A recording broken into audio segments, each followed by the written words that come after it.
Hi everyone, my name is CM Prachi Agarwal और मैं introduce कर रही हूँ आपके लिए one and only exam oriented batches for audit for CMA final. CMA final में आज की डेट में आप कहीं पे भी चले जाओ, एग्जाम ओरिएंटेड बैच ढूंढने आपको कुछ भी नहीं मिलने वाला। हम प्रोवाइड कर रहे हैं आपको इतने कम टाइम पे, जस्ट एंड जस्ट 20 आवर्स में आपका exam oriented batches will be खत्म।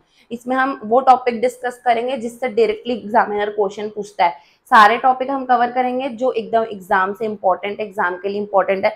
उसका शॉर्ट डिस्क्रिप्शन में हम रीड करेंगे, हम फ्लो चार्ट के माध्यम से पढ़ाई भी करेंगे, प्लस हम इसमें हम लोग कवर करेंगे ये सारे फीचर्स जो अभी मैं आपको बताऊंगी। आपको मिलेगी एक ई बुक जो कि हैंड रिटन रहेगी। इसी के साथ साथ आपको एक टेस्ट सीरीज मिलेगी at the end of this, जाके आप अपना टेस्ट कर सको कि आपका कितना आपकी प्रिपरेशन हुई है, कितनी नहीं हुई है। अनलिमिटेड व्यूज मिलेंगे, आप एक बार चाहो तो एक बार देखो, 2-3 बार देखो। अगर आपको चीज़ें लर्न नहीं होती तो सजेस्ट करूँगी कि 2-3 बार देखो, बिकॉज जब तक आंसर लर्न नहीं करोगे एग्जाम में लिखोगे कैसे, वो होगा। स्पेशल एग्जाम ओरिएंटेड क्वेश्चंस भी हम डिस्कस करेंगे कि किस चैप्टर से कौन से क्वेश्चन कहाँ से आते हैं, कैसे पढ़ना है, कैसे लिखना है, everything will be discuss. Mentorship sessions होंगे आपके, लाइव डाउट सॉल्विंग सेशंस होंगे। हम live doubt solving and mentorship sessions रखेंगे। आपको कोई भी डाउट होता है तो आप में से 1-to-1 पूछ सकते हैं। Plus mentorship session, motivational classes भी होगी, जिसमें अगर आपको लो फील होता है, आपको ऐसा लग रहा है कि कैसे होगा, तो we will help you out there. Okay, इसी के साथ साथ हमारी जो बैचेस की रहेगी लैंग्वेज, वो 80% तो इंग्लिश रहेगी, हिंदी रहेगी, 20% इंग्लिश रहेगी। तो अगर आप बिलोंग करते हो साउथ इंडिया से तो maybe this class will be not beneficial to you, because Hindi English mix class रहेगी। सो आप उस हिसाब से डिसीजन बनाएंगे अपना। एंड सबसे बेस्ट न्यूज़ आपके लिए कि अगर आपका एग्ज़ाम क्लियर हो जाता है दिसंबर 25 में, तो मेरी बेस्ट विशेस आपके साथ है। बट किसी भी कारण से अगर आपको लगता है कि आपका एग्ज़ाम क्लियर नहीं हुआ, जिससे मेरा मतलब है ऑडिट में आपके 40 मार्क्स नहीं आए, अगर आपके ऑडिट में 40 मार्क्स नहीं आए तो उस केस में मैं आपको पूरी ट्यूशन फीस रिफंड कर दूंगी 100%। नो क्वेश्चन आस्क, बस आपको अपना रजिस्ट्रेशन नंबर देना है, हम चेक करेंगे। और अगर आपके 40 नंबर से कम आए हैं, हमारी जो ट्यूशन फीस रहेगी जो आप पे करोगे, जिसका प्राइस अभी है 2,999, बट क्योंकि रिजल्ट वीक है हम आपको डिस्काउंट दे रहे हैं। 999 पे ये प्राइस में आपको ये क्लासेस मिल रही हैं, तो 100% आपकी ट्यूशन फीस रिफंड हो जाएगी। बिकॉज इसमें payment gateway and other charges जो रहते हैं, प्लेटफॉर्म चार्जेस 11% के, वो कटते हैं हमारे पास नहीं आते वो। तो जो मैं फीस लूँगी आपसे, जो कि होगी अराउंड 900, वो आपको रिटर्न मिल जाएगी 100%, इन केस आपका एग्जाम क्लियर नहीं होता, जो कि होगा नहीं ये क्लासेस लेने के बाद। तो बिकॉज हम कुछ भी नहीं छोड़ रहे हैं, हम एमसीक्यू से लेके क्वेश्चन आंसर से लेके हैंड रिटन नोट से लेके डाउट सेशन, मेंटरशिप क्लासेस, वो भी इतने कम टाइम पे दे रहे हैं, तो कोई चांस ही नहीं है। बट तो फर्स्ट ऑफ ऑल ये हमारा फर्स्ट पेज है अपनी इंस्टीट्यूट की मैट का, जो कि आपको पता ही होगा। तो इसमें अच्छे से वेटेज दिया था, तो मैंने सोचा कि इसी को अपन बेस बना लेते सो दैट आप कनेक्ट कर सको। ठीक है, अगर आपको बुक नहीं लेनी होगी तो आप जो ना अपनी कॉपी में नोट्स बना सकते हैं, सो दैट आपको लर्न कर सको आप उस चीज को। अगर आपके पास टाइम है तो मैं आपको सजेस्ट करूंगी कि आप अपने नोट्स खुद बनाएं, सो दैट आपको लॉन्ग टर्म के लिए याद रहेगी वो चीजें। ठीक है, तो देखो वेटेज के हिसाब से सबसे पहले जो हमारा सेक्शन है कॉस्ट ऑडिट है, जो कि 50% कवर करता है। इसमें से क्वेश्चन नंबर 1 आने के चांसेस रहते हैं, 2 आने के चांसेस रहते हैं, जो कि थ्योरेटिकल होता है। बस इसमें एक चैप्टर जो है, वो जो रूल्स वाला चैप्टर होता है, वो है प्रैक्टिकल पोर्शन। हम पूरे practical portion at the end of the session discuss करेंगे। जैसे कि पहले पूरा थ्योरी पढ़ा दूंगी मैं पूरे सब्जेक्ट का, एंड देन लास्ट में हम न्यूमेरिकल क्वेश्चंस करेंगे।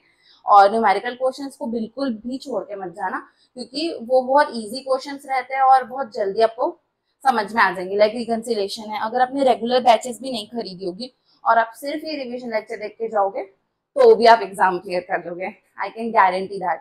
ओके, सो हम उसके बाद ये पूरा थ्योरी पोर्शन जो 50 मार्क्स का, पहले हम वो कवर करेंगे, एंड देन हम देखेंगे ये वाला पार्ट, क्योंकि ये 15 मार्क्स का और देखो इसमें से 3 चैप्टर है, एंड मार्क माई वर्ड्स बहुत ईजी है। इसमें से जो ये पोर्शन है आपका डिफरेंट सर्विस वाला, ये तो ना आप इंटर में भी पढ़ के आए हो, तो ये पोर्शन आपको उसके बाद करना चाहिए। तो नंबर 1 हम प्रायोरिटाइज करेंगे अगर, तो नंबर 1 हम इसको करेंगे, नंबर 2 हम इसको करेंगे।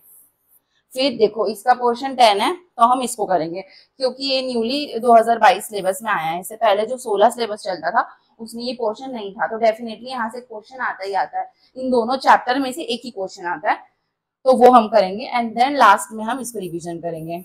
आई होप यहाँ तक आपको क्लियर हुआ होगा कि हमका सीक्वेंस क्या होगा पढ़ाई का। हम सबसे पहले कहाँ से शुरू करेंगे एंड क्यों शुरू कर रहे हैं, बिकॉज ऑफ वेटेज। वेटेज देख सकते हैं, वेटेज के अकॉर्डिंगली हम पूरा पढ़ेंगे। मैं ये नहीं कह रही हूँ कि कुछ स्किप करेंगे, पढ़ेंगे पूरा, बट वेटेज के हिसाब से स्टार्ट करेंगे। ठीक है, तो आज मैं आप लोगों को फर्स्ट चैप्टर पढ़ाने वाली हूँ। इसी के साथ अब हम डेमो चालू करते हैं, देखते हैं। हाय एवरीवन, तो ये क्लास 1 है, तो हम इसमें पढ़ेंगे ऑडिट क्या होता है।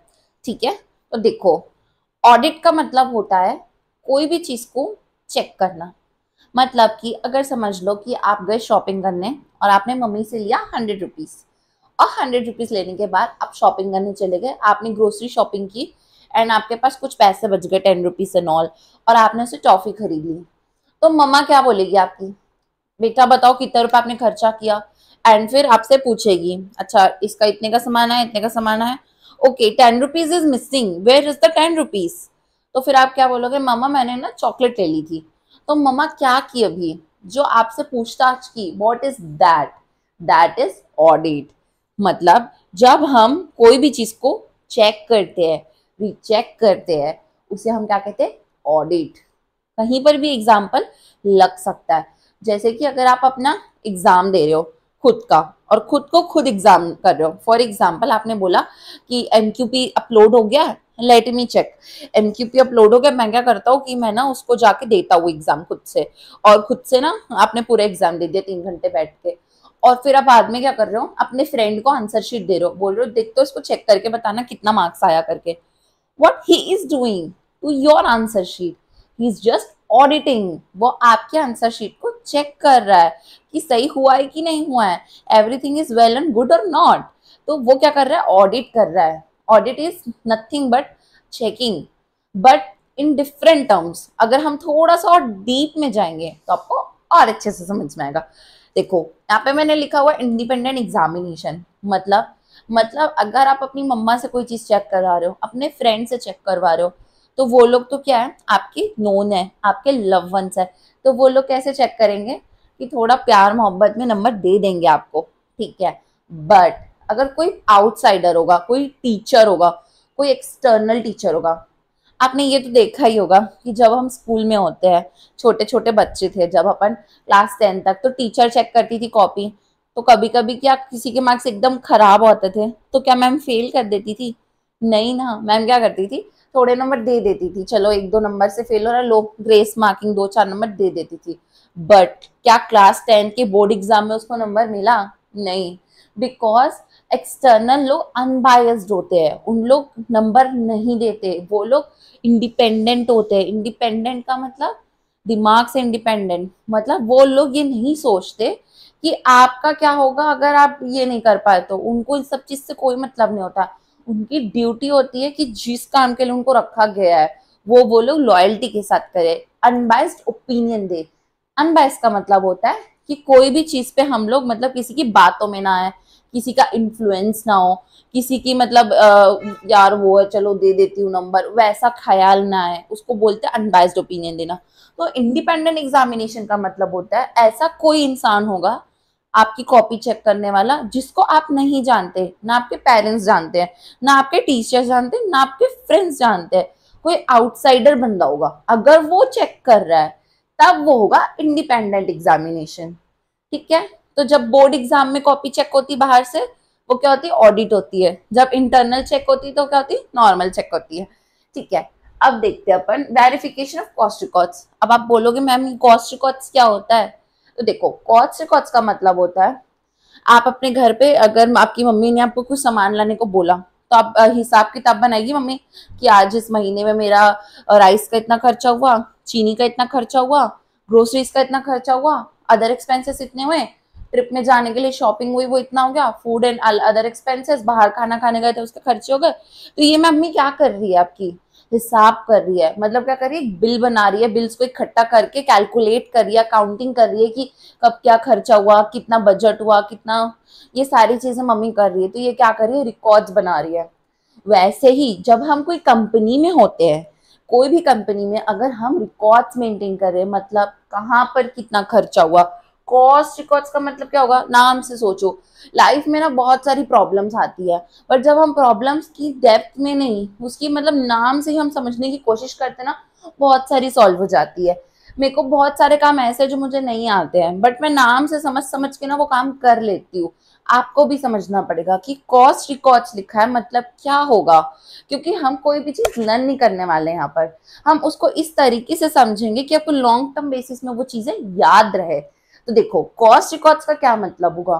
कॉस्ट मतलब खर्चा, कहाँ कहाँ पे आपकी कॉस्ट लगी। आप एक बिजनेस पॉइंट ऑफ व्यू से सोचो, बिजनेस पॉइंट ऑफ व्यू से सोचोगे तो आपको क्या लगेगा, आपका एक बिजनेस है, उसमें आपको कॉस्ट लगी, और जब उन कॉस्ट को आप एक जगह नोटिंग कर रहे हो उसको बोलेंगे कॉस्ट रिकॉर्ड मेंटेन करना। मतलब एक्चुअल जो आपकी बिल्स है, जो एक्चुअल खर्चा आपने किया है उसको आप मेंटेन कर रहे हो, उसको हम बोलेंगे कॉस्ट रिकॉर्ड्स। जैसे कि मेरा एग्जांपल लेते हैं, मेरा ये बिजनेस है, ये मेरी पापा जो मेरा बिजनेस है प्राची अग्रवाल प्रोफेशनल एकेडमी, ये मेरा कोचिंग सेंटर है। इसमें मैंने ये डिजिटल बोर्ड पे खर्चा किया, तो इसका मेरे पास कॉस्ट रिकॉर्ड्स है। मेरे पास लाइटिंग्स लगी हुई है इधर पे इधर पे, ये क्या है, इसका भी मेरे पास रिकॉर्ड्स है। आप मेरे को जिस पे देख रहे हैं कैमरा, उसका रिकॉर्ड है। यहाँ पे पीसी है, ठीक है, यहाँ पे एवरीथिंग है, जो भी मेरा सेटअप है, हर चीज का मुझे कॉस्ट लगा है। अब जहां जहां पे कॉस्ट लगा है मैं सबकी बिल्स को इकट्ठा करके एक जगह पे रख ली, वो हो गया कॉस्ट रिकॉर्ड। अब मैंने उसको अपनी बुक्स पे दिखाया, तो ऑडिटर क्या करेगा, ऑडिट करते वक्त वो क्या करेगा, वो क्या करेगा, जो मैंने दिखाया कि डिजिटल बोर्ड 3 लाख रुपए, कैमरा 1 लाख रुपए, ऐसा करके मैंने दिखा दिया टोटल 4 लाख रुपए। ठीक है, तो जब मैंने ये चीज दिखाई है तो ऑडिटर चेक करेगा बिल से, अच्छा बिल में ये है, रियल में ये है, टिक सही है, ये बिल में है, ये रियल में है, टिक सही।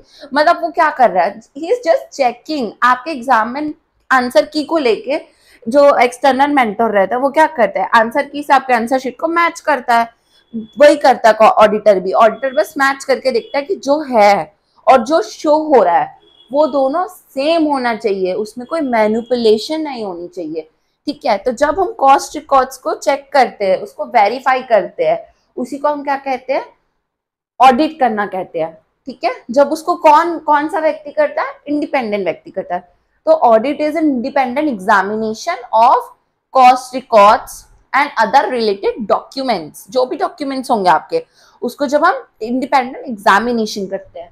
ठीक है, देन और ये एज पर कैश होना चाहिए। अब ये कैश क्या होता है, so cash is cost accounting standards. जैसे कि हम इतने बड़े हो गए हो तो हमको हमारे फैमिली मेंबर्स ने संस्कार दिए हैं, एथिक्स दिए हैं, हमको कुछ गाइडलाइंस बताई हैं कि किसी की बुराई नहीं करते, किसी से जेलस फील नहीं करते, किसी का जानबूझ के बुरा नहीं करते। ये सब क्या है, ये सब हम लोग के घर वालों के दिए हुए संस्कार हैं। सबके साथ अच्छे से बिहेव करते हैं, एल्डर्स आते हैं तो पाँव छूते हैं, ये सारे अच्छे व्यवहार है हमारे अंदर, हमारे पेरेंट्स ने दिया है। उसी तरीके से जब ऑडिटर ऑडिट करने जाता है तो हम उसको कॉस्ट अकाउंटिंग स्टैंडर्ड के हिसाब से रूल से, ये एक तरीके का स्टैंडर्ड क्या होता है, गाइडलाइन, मतलब एक तरीके से वो उसको बता रहा है आपको कैसा बिहेव करना है वाइल ऑडिटिंग, आपको क्या चीज में ध्यान देना है, आपको कैसे कोई भी चीज को करना है। वो सारी चीजें हमको कौन बताता है, कॉस्ट अकाउंटिंग स्टैंडर्ड्स। ये हमको बताएगा कि कैसे रिकॉर्ड्स मेंटेन होंगे, मैनेजमेंट रिकॉर्ड मेंटेन करता है, वो मैनेजमेंट को बताएगा कि कैसे कोई भी चीज मेंटेन होती है। ऑडिटर ऑडिट करता है, उसको बताता है कि कैसे ऑडिट करते हैं। तो जैसे कि हमें हमारे घर वालों ने समझाया है, सिखाया है कि जिंदगी कैसे जीते हैं, वैसे ही हम ऑडिटर को, मैनेजमेंट को रूल्स बताते हैं, रेगुलेशंस बताते हैं कि इस काम को किस तरीके से किया जाना चाहिए। रूल बुक एक तरीके से मान लो, इजी लैंग्वेज में अगर आपको याद करना है तो। ठीक है, देन नेक्स्ट है check and review the system. जो हमारा सिस्टम रहेगा बिजनेस का, उसको कॉस्ट ऑडिटर जो रहेगा वो कॉस्ट के पॉइंट ऑफ व्यू से चेक करेगा, रिव्यू करेगा। ठीक है, तो यहाँ तक हमारा कंप्लीट हुआ कि ऑडिट क्या होता है, उसका मीनिंग कंप्लीट हुआ। नेक्स्ट टॉपिक हमारा है genesis of cost audit. Genesis का मतलब होता है किसी भी चीज का ओरिजिन होना, स्टार्ट होना, पैदा होना। ठीक है, तो आखिर ऐसी क्या जरूरत पड़ गई थी कि कॉस्ट ऑडिट को हमारी लाइफ में आने की जरूरत पड़ गई। तो जब वर्ल्ड वॉर 2 हो रहा था उस टाइम पे हम लोग प्राइवेटाइजेशन की तरफ जा रहे थे। तो जब कॉन्ट्रैक्ट प्राइवेट कंपनी को देने लगे तो गवर्नमेंट को डाउट आया कि क्या ये लोग सही सही चीजें बताएंगे, तब कॉस्ट ऑडिटर की जरूरत पड़ी। कॉस्ट ऑडिट हमारी लाइफ में आया। इन विच ईयर, ये एग्जाम में क्वेश्चन आ सकता है, एमसीक्यूज में आ सकता है, तो आपको लर्न करना होगा कि इन 1944 कॉस्ट ऑडिट जो थी वो फर्स्ट टाइम आई थी, क्योंकि हम लोग को कॉन्ट्रैक्ट देना था प्राइवेट कंपनीज को। और पहले कैसे चलता था कि कॉन्ट्रैक्ट जितने का है, समझ लो 1 करोड़ का कॉन्ट्रैक्ट है, उसमें प्लस 10% कर देते थे, दैट्स इट। ऐसे करके प्राइस डिसाइड करते थे। बट क्या एक ही मेथड होता है प्राइस डिसाइड करने का? नहीं, there are lot many methods of deciding the price. So इसलिए ऑडिट की जेनेसिस की जरूरत पड़ गई, ऑडिट के आने की जरूरत पड़ गई, क्योंकि जब तक हम चेक नहीं करेंगे कॉस्ट सही है कि नहीं, उसमें प्लस 10% लगा के आपको कैसे हम प्राइस तय कर दें। और प्राइसिंग के और भी मेथड्स होते हैं, प्राइस डिटरमाइन करना एक बहुत बड़ा रोल होता है। सो हमें उस वजह से ऑडिट की जरूरत पड़ी।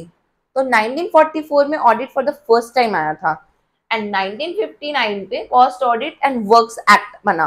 कॉस्ट एंड वर्क्स एक्ट, जो हमारा कॉस्ट एंड वर्क्स जो नाम था वो 1959 पे पड़ा था, एंड देन फिर वो चेंज हुआ 2012 में, जो हमारा नाम अभी है। तो हमारा नेक्स्ट टॉपिक है ऑब्जेक्टिव ऑफ कॉस्ट ऑडिट, जो हम अभी डिस्कस करने वाले। ऑब्जेक्टिव का मतलब होता है कि किस पर्पस से हमने ऑडिट को लेके आया है, ठीक है। So the purpose of the audit, there are 2 type of purpose, general purpose and social purpose, ठीक है। 2 ऑब्जेक्टिव होते हैं। ऑब्जेक्टिव का मतलब जब गवर्नमेंट लाई थी ना, तो मेनली इस वजह से लाई थी बिकॉज प्राइसिंग जो थी ना वो सही नहीं थी। शुगर फैक्ट्री में अगर आपकी कॉस्ट कम रहेगी और आप प्राइस ज़्यादा सेट करोगे तो नुकसान होगा ना, तो गवर्नमेंट नहीं चाहती थी ये नुकसान हो, इस वजह से उन्होंने कॉस्ट ऑडिट लाया। तो उसका ऑब्जेक्टिव ये था। अब वो सोशल ऑब्जेक्टिव होगा गवर्नमेंट के पर्सपेक्टिव से देखा जाए तो, कस्टमर के पर्सपेक्टिव से देखा जाए तो जनरल पर्सपेक्टिव होगा, ठीक है, क्योंकि इसमें हम लोग प्राइस सही सेट कर पा रहे हैं due to cost audit. Cost सही रहेगी तो उसमें प्लस 10% मार्जिन लगाएंगे और सेलिंग प्राइस सही रहेगा। तो ऐसे करके कॉस्ट ऑडिट करके हम सेलिंग प्राइस सही सेट करते थे in ancient time. Okay, so general में हमारे कुछ पॉइंट्स है एंड सोशल में कुछ पॉइंट्स है। अगर एग्जाम में क्वेश्चन आता है what is the objective of cost audit, जो कि very frequent question asked in the examination है, तो उस केस में आपको दोनों लिखना है। अगर आपको सिर्फ सोशल पूछेगा तो आपको कॉस्ट ऑडिट के ऑब्जेक्टिव के बारे में थोड़ा सा लिख के फिर सोशल ऑब्जेक्टिव एक्सप्लेन करना है। ओके, सो मैं आपको एक एक करके एक्सप्लेन करती हूँ कि देखो जनरल ऑब्जेक्टिव में सबसे पहले ऑप्टिमम यूटिलाइजेशन ऑफ रिसोर्सेज। देखो आपको एग्जाम्पल से समझाती हूँ मैं। अगर हम लोग कॉस्ट ऑडिट यूज कर रहे हैं अपने बिजनेस में, ऑडिट का क्या मतलब होता है? चेक करना, ठीक है। अब चेकिंग हो रही है तो बहुत सारी वेस्टेज जो रिसोर्सेज की हो रही है वो पता चल जाएगी कि ये सारे रिसोर्सेज की वेस्टेज हो रही है, कहाँ कहाँ पर हो रही है, हम उसको प्लग इन कर सकते हैं, वहां से निकाल सकते हैं उस रिसोर्सेज को जहाँ पर वो वेस्ट हो रहा है। तो ऐसे करके हम अपने रिसोर्सेज को ऑप्टिमम यूटिलाइज कर सकते हैं। देन नेक्स्ट पॉइंट है हमारा reconciliation of financial and cost data. Reconciliation का मतलब फाइनेंशियल प्रॉफिट जो होती है वो फाइनेंशियल स्टेटमेंट अकाउंट्स अपन जो पढ़ते हैं उसके हिसाब से होती है, एंड जो कॉस्ट अकाउंट्स होते हैं वो अपन कॉस्टिंग जो पढ़ते हैं उसके हिसाब से होती है। ये दोनों तो आप इंटर में पढ़ के आए हो, तो आपको पता ही है, इवनली रिकंसिलेशन भी आप पढ़ के आए होगे, ठीक है। तो देखो कॉस्ट अलग है, फाइनेंशियल अलग है, इन दोनों की को रिकंसाइल कौन करवाता है? कॉस्ट ऑडिट करवाता है। हम ऑडिट करके बताते हैं कि ऐसी कॉस्ट में कौन कौन सी कॉस्ट ले ली है जो हमको फाइनेंस में नहीं है, और जो फाइनेंस में ले ली जो कॉस्ट पे नहीं है, उसका डिफरेंस पता चल पाता है, वो क्यों एग्जिस्ट करती है, वो सारी चीज पता होती है हमको। नेक्स्ट है detection of errors and frauds. Errors का क्या मतलब होता है? जो गलती से हो जाए। फ्रॉड्स का क्या मतलब होता है? जो जानबूझ के किया जाए। तो हम ये दोनों चीजें फिगर आउट कर लेते हैं। अब ऑडिट में हम चेकिंग ही तो कर रहे हैं ना, अब चेक करोगे तो पता चल ही जाएगा ना गलतियां क्या है, चाहे वो गलती से गलती हो या जानबूझ के गलती हो, तो दोनों पकड़ में आ जाती है, ठीक है। देन हमारा है फिक्सेशन ऑफ प्राइस, जो मैंने आपको स्टार्टिंग में ही बताया था, फिक्सेशन ऑफ प्राइस, कि क्योंकि हम लोग की जो प्राइस है, कॉस्टिंग अगर गलत रहेगी तो प्राइसिंग ऑब्वियसली गलत निकलेगी। तो मेन पर्पस ही हमारा कॉस्ट ऑडिट को लाने का क्या था? Fixation of price, price set करना है हमको। इस वजह से हमने क्या लाया था? ये कॉस्ट ऑडिट को लेके आए थे, ठीक है। इन्वेंट्री वैल्यूएशन मतलब देखो बहुत सारी कंपनीज में बहुत सारे टाइम इन्वेंट्री आते रहती है, जब रॉ मटेरियल आता है उसका प्राइस चेंज होता रहता है, हर थोड़े दिन में प्राइस चेंज होता है, हर थोड़े टाइम पे प्राइस चेंज हो जाता है। तो देखो कभी आते फीफो मेथड से, फर्स्ट इन फर्स्ट आउट के हिसाब से लेते हैं, कभी हम लेते लीफो के हिसाब से, लास्ट इन फर्स्ट आउट। किसी मेथड के हिसाब से भी हम ले सकते हैं, और होता है वेटेड एवरेज, और भी मेथड्स होते हैं, सिंपल एवरेज, ठीक है। तो इन्वेंट्री वैल्यूएशन में हम सही से वैल्यू करते हैं इन्वेंट्री को, कि कौन सी इन्वेंट्री कितनी वैल्यू होनी चाहिए, उसको मेथड्स लगा के हम सही से कैलकुलेट करते हैं और उस हिसाब से ऑडिट करते हैं चीज़ों को, कि ये वाली इन्वेंट्री कब आई थी, उसको हमको कब यूज़ करना है, कहाँ पे यूज़ करना है, ठीक है। अब हम चलते हैं सोशल ऑब्जेक्टिव्स की तरफ। सोशल ऑब्जेक्टिव मतलब जो गवर्नमेंट को लगता है कि होना चाहिए, ठीक है। तो गवर्नमेंट का लाने का क्या मकसद था, कॉस्ट ऑडिट का मकसद था प्रोडक्ट प्राइसिंग। मैंने आपको 3 बार एक्सप्लेन कर दिया इसी वीडियो पे, ठीक है, कि प्रोडक्ट की प्राइसिंग सेट करने को मिलता है। नेक्स्ट है कॉस्ट कंपटीशन। देखो यार, कंपटीशन मेंटेन करना वेरी इंपॉर्टेंट है। क्यों? देखो, जब हम लोग एज अ गवर्नमेंट सोचें, अगर समझ लो मेरा प्राइस 10 रुपीज़ है, आपका प्राइस भी 10 रुपीज़ है, इनका प्राइस भी 10 रुपीज़ है, सबका प्राइस 10 रुपीज़ है, तो कंपटीशन ही नहीं मार्केट में, वो इंसान कहीं से भी ले सकता है। बट अगर क्वालिटी में डिफरेंस होगा और अगर कुछ उसके प्रोडक्ट में यूएसपी रहेगा, तो उसका प्राइस तो अलग होगा ना, उसका प्राइस तो डिफरेंट होगा ना। मेरा 12 रुपये होगा, उनका 10 रुपये होगा, क्योंकि मेरा अलग है, मेरे में कुछ खास बात है जिस वजह से मेरा प्रोडक्ट अलग है, उस वजह से लोग मेरे प्रोडक्ट को खरीदना चाहते हैं। तो जो प्राइस कंपटीशन है, जो कॉस्ट कंपटीशन है, वो होना बहुत ज़रूरी है, तभी मार्केट चलता है। अगर सब सेम ही हो जाएगा, आपको भी पता है कि वो परफेक्ट कंपटीशन मार्केट एग्जिस्ट नहीं करता, बट अपन इकोनॉमिक में पढ़ते तो है ना कि परफेक्ट कंपटीशन में क्या होता है, सारे मार्केट के प्राइस, सारे प्रोडक्ट के प्राइस सेम टू सेम होते हैं, आप कहीं से भी खरीद लो। बट कंपटीशन होने से क्या होता है, प्रॉफिट होता है। किसको होता है? सेलर को भी होता है और बायर को भी होता है। सेलर को एक्स्ट्रा पैसे मिलते हैं, बायर को एक्स्ट्रा चॉइसेस मिलती है, एक्स्ट्रा क्वालिटी मिलती है, वारंटी मिलती है, गारंटी मिलती है, अच्छे फीचर्स मिलते हैं, बहुत कुछ मिलता है, ठीक है। तो कंपटीशन इज वेरी इंपॉर्टेंट, और गवर्नमेंट को भी रिमूव डिस्पैरिटी को मैं एक्सप्लेन करूंगी एक एग्जांपल से। समझ लो आपकी एक कंपनी है ए, और सेम आपकी दूसरी ब्रांच है बी। तो ए और बी में अगर सेम मशीनरी है, सेम रॉ मटेरियल है, सेम एवरीथिंग है, तो प्राइस भी सेम होना चाहिए। अगर ये 100 रुपये में बना रहा है, इसको भी 100 रुपये में बनाना चाहिए। बट अगर ये 100 में है और ये 150 में, तो देयर इज डिफरेंस जो नहीं होना चाहिए। सो कॉस्ट ऑडिट क्या करता है, देखता है कि आखिर ऐसी क्या बात है जिसका प्राइस 150 होगा, 150 कैसे हुआ, ये रिमूव करता है इस चीज को। एक्स्ट्रा जो हम फालतू में गिनते रहते हैं, कहीं वेस्ट हो गया, हम दिखा देंगे कुछ भी, लाइक अपन कुछ भी फेक चीजें दिखा देती है मैनेजमेंट। तो उन सब चीजों को रिमूव करने के लिए, प्राइस में बराबरी लाने के लिए, कॉस्ट में बराबरी लाने के लिए कॉस्ट ऑडिट वेरी इंपॉर्टेंट होती है। Then optimum utilisation of resources, मैंने अभी आपको समझाया कि जब आप चेक कर ही रहे हो तो आपको पता चल जाएगा ना कहाँ पे वेस्टेज हो रही है, कहाँ पे चोरी हो रही है, कहाँ पे लीकेज हो रहा है, कहाँ पे क्या प्रॉब्लम हो रही है, वो सबको आप रिमूव कर सकते हो। चेक ही नहीं करोगे तो रिमूव कैसे करोगे? अगर आप एग्जाम देने से पहले मॉक टेस्ट पेपर देते हो, तो आपको पता चलता है ना कि कहाँ पे आपकी गलती हो रही है। जस्ट लाइक दैट, ऑडिट कराने से पता चल जाता है कि ऑप्टिमम यूटिलाइजेशन ऑफ रिसोर्सेज कहाँ पे नहीं हो पा रहे हैं। जैसे आपको आपकी गलतियां पता चलती है, मैनेजमेंट को भी उनकी गलतियां पता चलती हैं। Same like that, cost audit से क्या बेनिफिट्स हो रहे हैं? तो there are many stakeholders. Stakeholders का क्या मतलब होता है? ऐसे लोग जिनको फायदा हो रहा हो हमारे से कांटेक्ट में रह के, ठीक है। स्टेक होल्डर्स में कौन कौन आ सकते हैं? Government, management, employees, share holders, customers, ठीक है। ये सारे लोग स्टेक होल्डर्स कौन होते हैं? ऐसे लोग होते हैं जो कंपनी से जुड़े हुए होते हैं, उनके नेटवर्क में होते हैं। कौन लोग नेटवर्क में होते हैं? कस्टमर जिनको वो सेल करते हैं, मैनेजमेंट जो कि वो खुद होते हैं, एम्प्लॉय जिनसे वो काम करवाते हैं, गवर्नमेंट जिनको हम टैक्स पे करते हैं, शेयर होल्डर्स जो हमारी कंपनी के ओनर्स होते हैं। तो ये सारे लोग उनके नेटवर्क पे होते हैं। ऐसे लोग स्टेक होल्डर जिनको बेनिफिट मिलता है कंपनी के अच्छे से, कंपनी के बुरे से उनको नुकसान होता है, वो वैल्यूएशर्स उनके एक तरीके से, उनको कहते हैं हम स्टेक होल्डर्स, ठीक है। तो स्टेक होल्डर्स, तो मैं आपको बता रही थी कि कॉस्ट ऑडिट से एडवांटेज क्या होते हैं, तो मैं पर्टिकुलरली आपको बताऊंगी कि कौन से स्टेक होल्डर को क्या बेनिफिट होता है। जैसे कि अगर आप शेयर होल्डर हो कंपनी के, तो कॉस्ट ऑडिट से आपको क्या फर्क पड़ रहा है, आपको क्या बेनिफिट हो रहा है, ये मैं आपको एक्सप्लेन करूंगी। देखो, कॉस्ट इफेक्टिव होगा।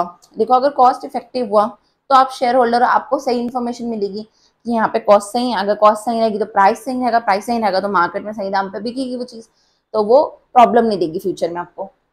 ट्रांसपेरेंसी, आपको पता रहेगा कि यहाँ पे कॉस्ट ऑडिट हो रही है, मतलब कोई गड़बड़ नहीं हो सकती आपको। देखो, मैनेजमेंट गड़बड़ करता है, उसके ऊपर आप भरोसा नहीं कर सकते। जैसे सत्यम स्कैंडल हुआ था, वैसे कोई भी स्कैंडल हो सकता है, हम किसी पे भरोसा नहीं कर सकते, क्योंकि कंपनी एक स्ट्रेंजर है हमारे लिए।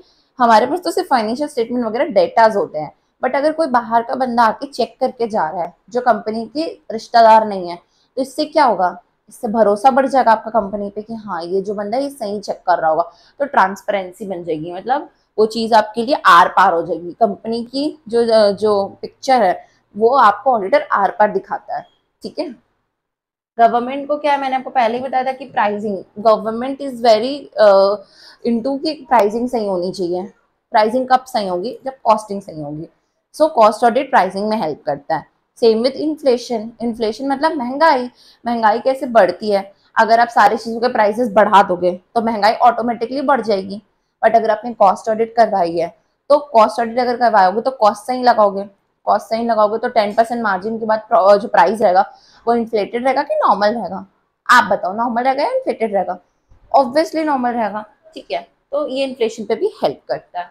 फिर एम्प्लॉयज, अगर आप एम्प्लॉयज की बात करो तो उनको बेटर वर्किंग मिलती है ऑडिट कराने से। जहाँ पर भी रिसोर्सेस खराब हो रहे, जहाँ पे भी माहौल खराब हो रहा है, जहाँ पे भी जो प्रॉब्लम्स है वो सारी चीजें भी हम निकाल लेते हैं, पता कर लेते हैं कि क्या प्रॉब्लम चल रही है, तो बेटर वर्किंग होती है। और अगर कंपनी के प्रॉफिट सही दिखाएंगे तो एम्प्लॉयज को बोनस भी तो मिलेगा ना।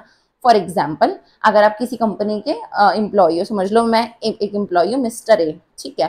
अभी कंपनी क्या है, हमारी कंपनी लॉस पे जा रही है ना, हमारी कंपनी को बिल्कुल भी फायदा नहीं हो रहा है, यहाँ के एम्प्लॉयज एकदम यूजलेस है, ऐसा कंपनी कह रही है, ठीक है। तो फिर आप एज अ मिस्टर ए तो दुखी हो जाओगे ना, अरे यार सही में कंपनी नुकसान में जा रही है, मेरा बोनस गया इस साल का, तो मैं क्या करूँ अब।